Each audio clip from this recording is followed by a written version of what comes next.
இந்த ரிப்போர்ட் உங்களுக்கு தானே? ஆமாம் சார். இதில் இருக்கிற எல்லா விவரங்களும் உங்களுக்கு நல்லா தெரியும் தானே? தூக்கத்தை எழுப்பி கேட்டால் கூட அப்படியே சொல்லுவேன். ஏன் நல்லா மனப்பாடம் பண்ணிட்டீங்களா? ஸ்டேஷன்லேருந்து தப்பிச்சு போனவங்க மருந்து வாங்கினா சொல்கிற மெடிக்கல் ஷாப் போலீஸ் ஸ்டேஷன்லேருந்து எவ்வளோ தூரத்தில் இருக்கு? அந்த கடை பேர் ஓ மெடிக்கல்ஸ், சேல்ஸ்மேன் பேர் மிஸ்டர் வினோத். மனப்பாடம் பண்ணதெல்லாம் இங்கே ஒப்பிக்க கூடாது. கேட்ட கேள்விக்கு மட்டும் பதில் சொல்லணும். கேள்வி, police station to medical shop எவ்வளோ தூரம்? அது கொஞ்ச தூரம் இருக்குன்னு நினைக்கிறேன். சரி, அதை விடுங்க. தப்பிச்சு போனவங்க ட்ரீட்மெண்ட் எடுத்துக்கிறதா சொல்ற டாக்டர் மகேஷ் கிளினிக்ல இருந்து மெடிக்கல் ஷாப் எவ்வளவு தூரம்?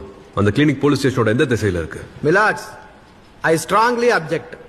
எதிர்த்தரப்பு வக்கீல் சாட்சியை குழப்புற மாதிரியும் பயமுறுத்துற மாதிரியும் கேள்வி கேட்கிறார். சாட்சி ஒன்றும் பாமரர் இல்லைங்க, இன்ஸ்பெக்டர், இந்த கேஸோட என்கொயரி ஆபீசர். மிலாட்ஸ், எனக்கே குழப்பமா இருக்கு. PP, allow the counsel to proceed in his own way. Don't interrupt. Please, sit down. உட்காருங்க. கண்டினியூ. அது தெரியல, ஞாபகம் இல்லை.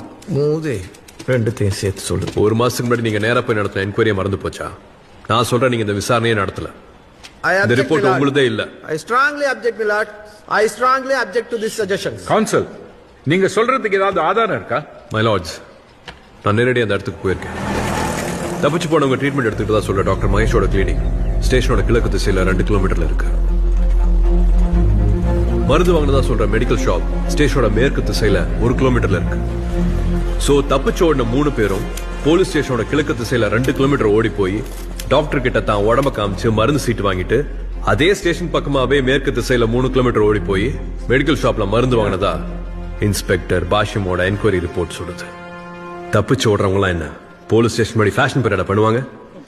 நேர்ல போய் விசாரிச்சிருந்தா இந்த மாதிரி ரிப்போர்ட் கொடுத்துருப்பாரா?